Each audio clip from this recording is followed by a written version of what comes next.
God bless America. Hello, everybody. I am the Talk Radio Protege. This is the Protege program. Thank you so much for joining me. I hope that you're looking forward to the coming weekend. I know that I am.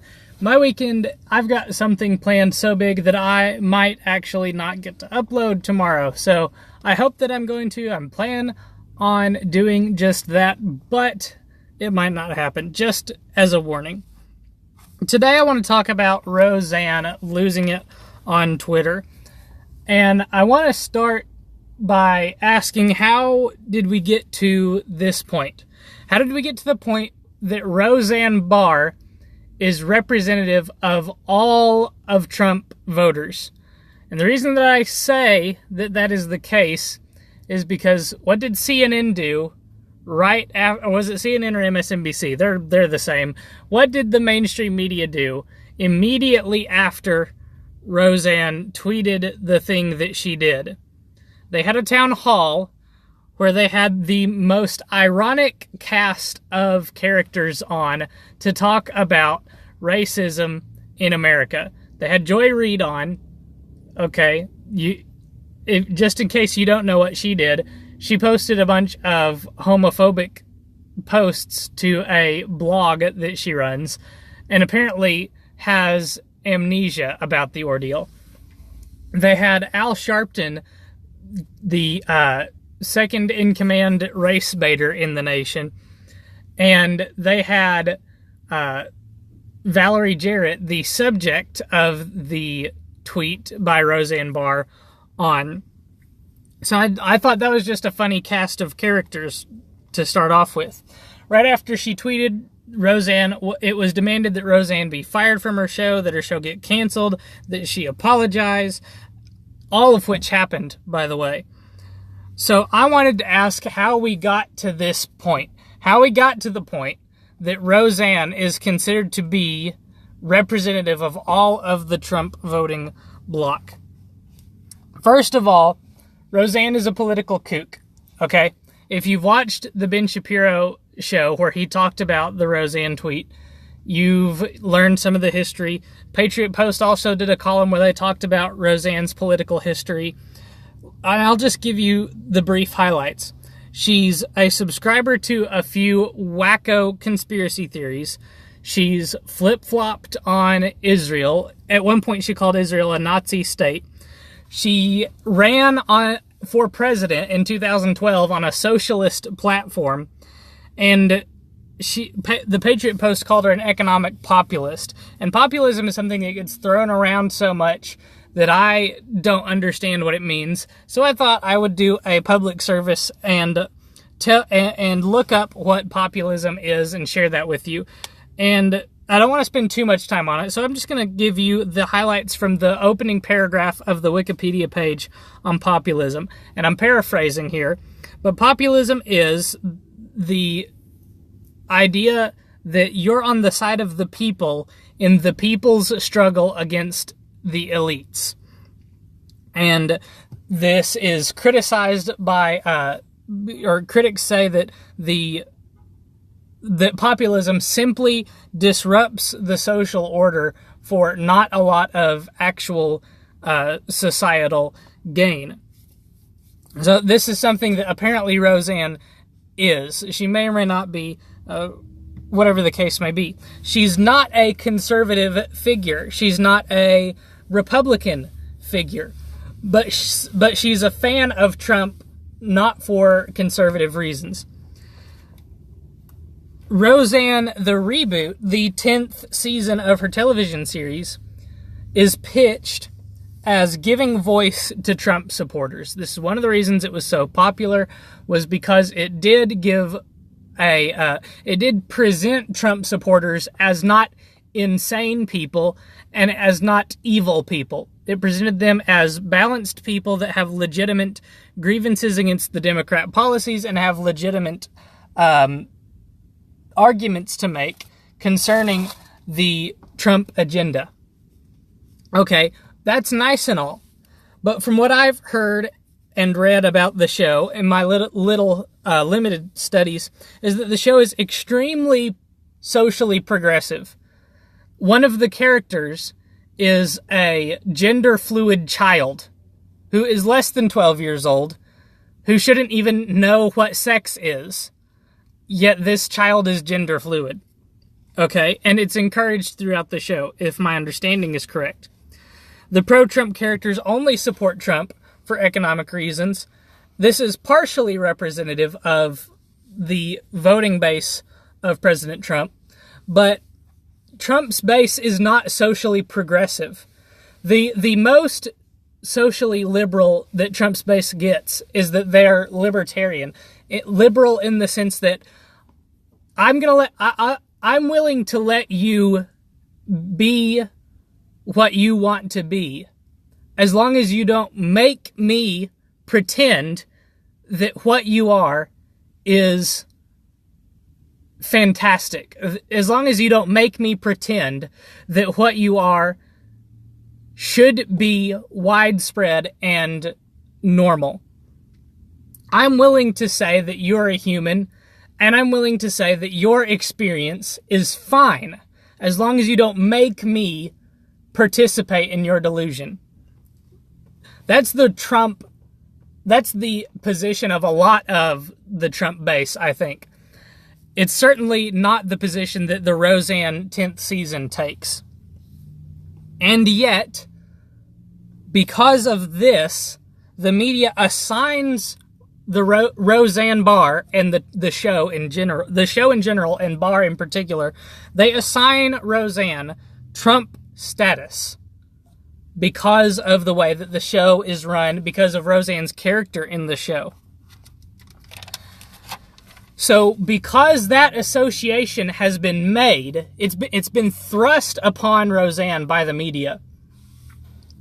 And it's not like Roseanne is trying to distance herself from this association. I think, it's my opinion, that Roseanne wanted the show to appeal to a segment of society that is abandoning Hollywood, abandoning movies and television, abandoning pop culture, because they're not represented in pop culture. Where is the Republican base, the Trump voting bloc, represented in Hollywood?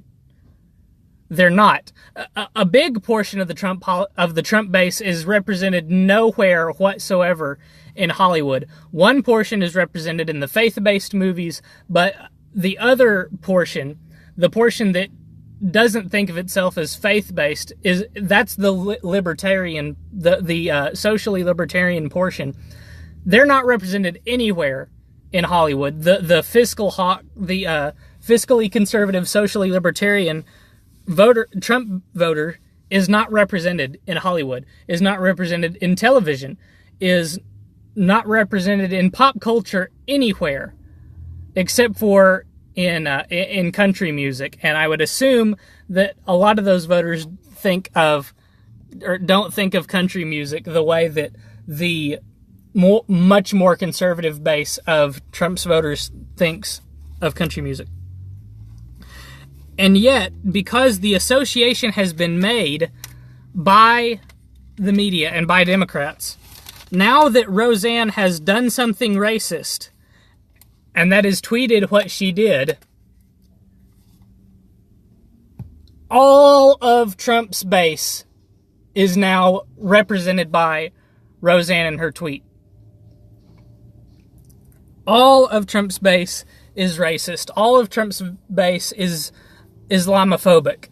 One of the panelists, I believe it was on the MSNBC panel, or maybe it was on a different show at a later time, vehemently said that the Roseanne tweet proves that all of Trump's voters are racist.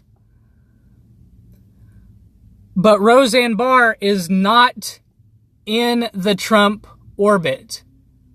She's not in the Trump orbit. She's not even in the Trump voting orbit, per se. She's not in the block. She's in the orbit. She's not in the block. To give you an idea of what to tell you what she tweeted, just so that you'll know why the Democrats are freaking out so much about this, and many conservatives and Republicans are as well. spoiler alert, nobody is defending Roseanne except for Roseanne. She tweeted that Valerie Jarrett was what you get when you cross the Muslim Brotherhood with the Planet of the Apes.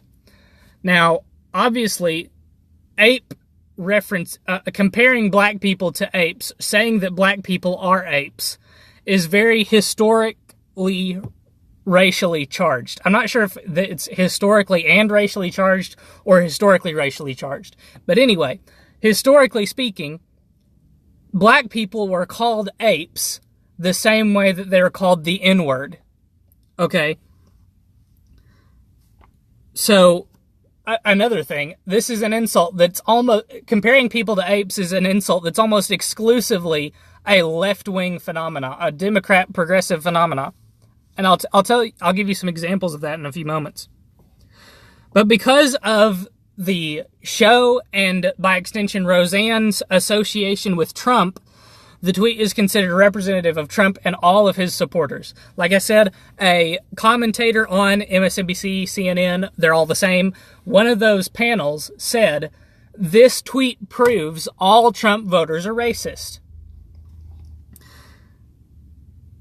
And so the media is now, again, like I said in yesterday's video, or not yesterday, 2 days ago's video, the media is not the messenger. They're participating in crafting the message. Here again.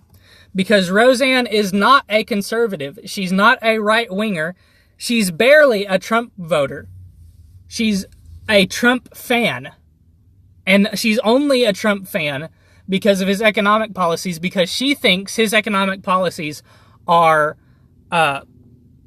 populist. And apparently that's what she considers herself to be.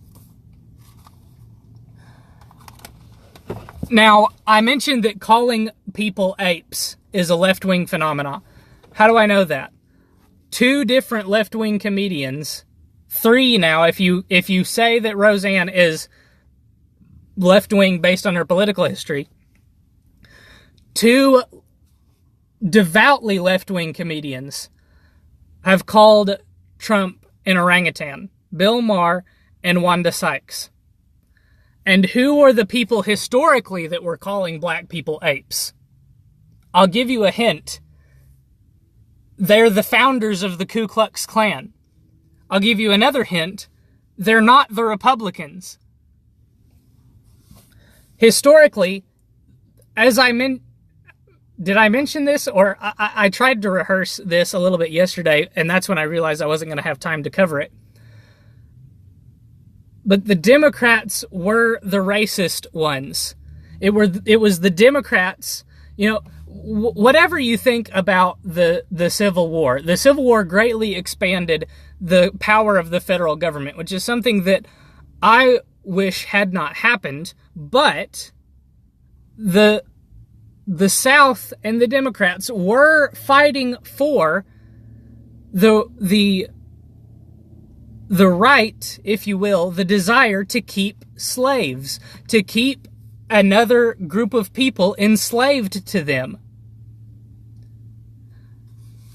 Regardless of the fact that some elements of the Civil War was about keeping the federal government limited like it's supposed to be, they were the mode through which they were fighting for keeping the federal government limited was the big ticket item was slavery. The big ticket item was keeping a people oppressed and enslaved. Part of which might have been for racial reasons. Certainly the North was not innocent of racism at the time of the Civil War, but it was the left it was the Democrats that were fighting to keep slaves. And after the war, it was the Democrats that enacted Jim Crow laws. It was the Democrats that founded the Ku Klux Klan. It's always been the Democrats who've been the racist ones. And somehow they managed to wriggle out from underneath that claim and shift it all onto the Republicans through an immaculate feat of projection. Shift everything that they are onto the Republicans, at least in public perception. So, to sum up, I've rambled a little bit, but to sum up, Roseanne is not indicative of Trump's voting base, not even a little bit. The tweet is not indicative of the way that the Trump voting base thinks, not even a little bit. In fact, the characteristics of the tweet are Democrat exclusively, left-wing, progressive exclusively. So that's all I've got to say about this topic at this time. If you enjoyed, leave a like. If you want to let me know your thoughts, you can leave a comment down below. Hit subscribe and hit the bell for notifications so that you don't miss a single video. Make sure you check back every weekday for a new report, because you never know what shenanigans are going on with the YouTube's algorithms. I hope that you enjoyed. Come back next time, which I hope again will be tomorrow. If it's not, then two things. Have a great night, have a great weekend, and God bless.